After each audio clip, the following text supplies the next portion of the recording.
Voici une capsule de cours sur les terminaisons en « et » qui sont un casse-tête pour plusieurs élèves et je dirais même pour beaucoup d'adultes également. J'ai employé un code de couleur ici, il y a une raison. On utilise ER pour l'infinitif. Ici, j'ai mis en rouge toutes les déclinaisons du participe passé. Et ici, en bleu, on a la terminaison pour les verbes dont le sujet est vous. Alors, la première étape, ça va être de déterminer si notre verbe est à l'infinitif ou s'il est conjugué.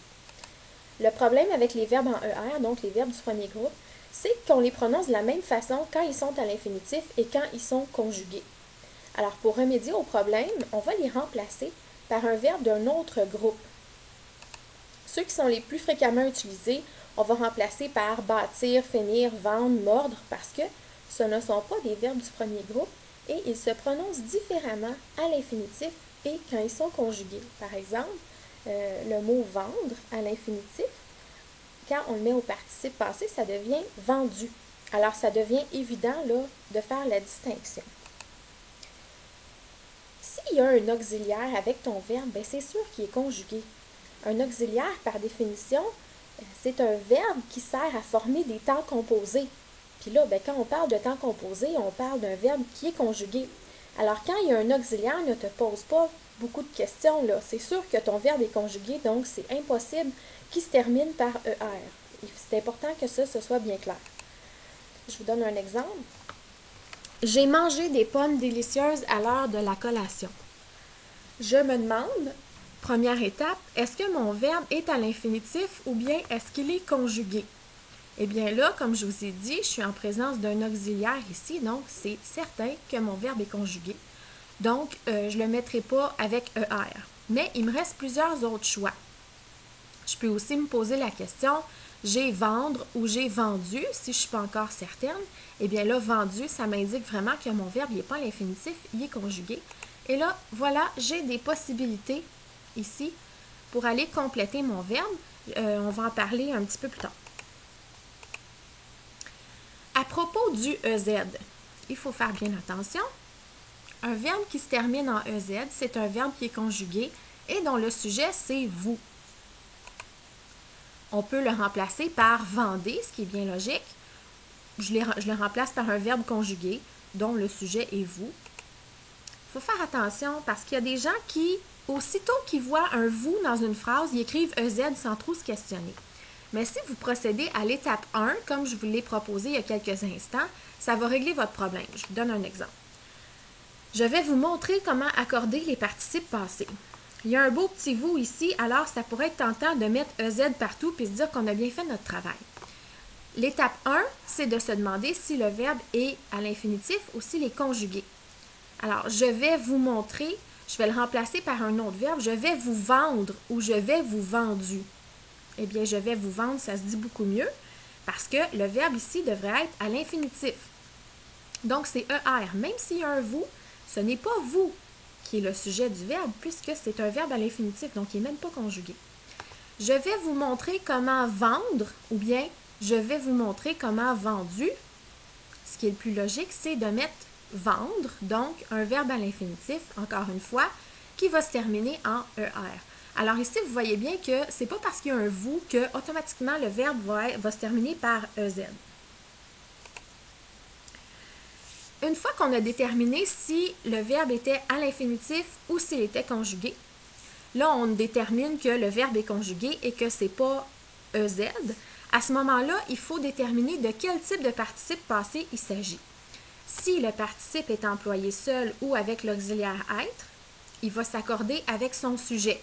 Voici comment on trouve le sujet. Donc, c'est, pout, qui ou ce sont qui.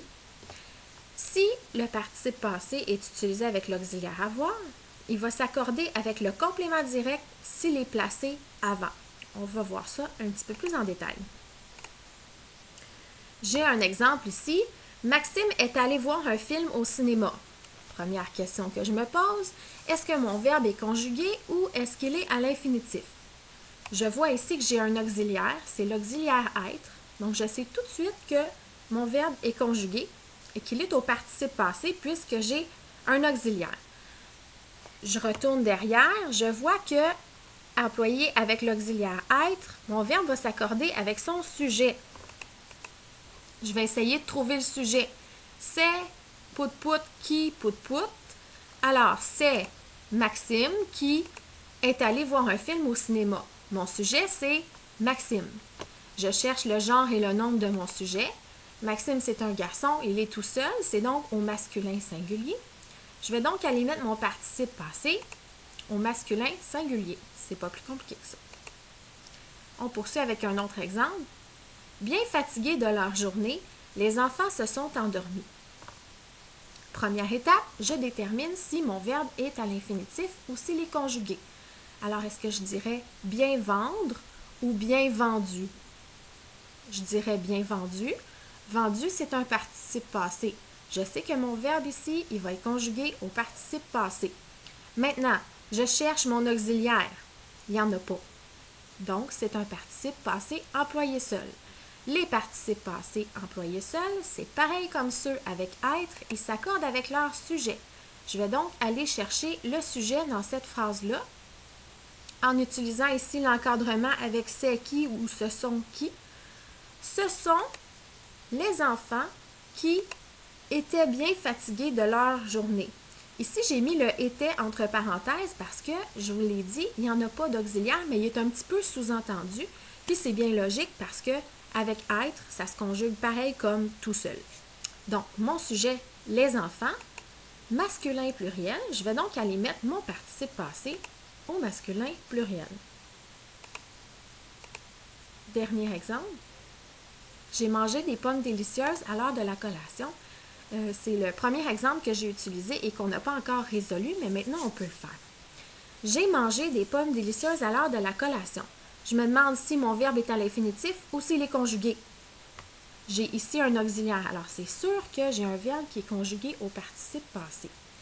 Je constate que mon auxiliaire, c'est avoir. Et je sais que les participes passés avec l'auxiliaire avoir s'accordent avec le complément direct s'il est placé devant. Alors, je vais chercher mon complément direct en posant la question qui, quoi après le verbe.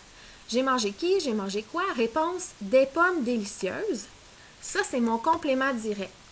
Des pommes délicieuses, c'est au féminin pluriel, mais attention, mon complément direct n'est pas placé avant le verbe.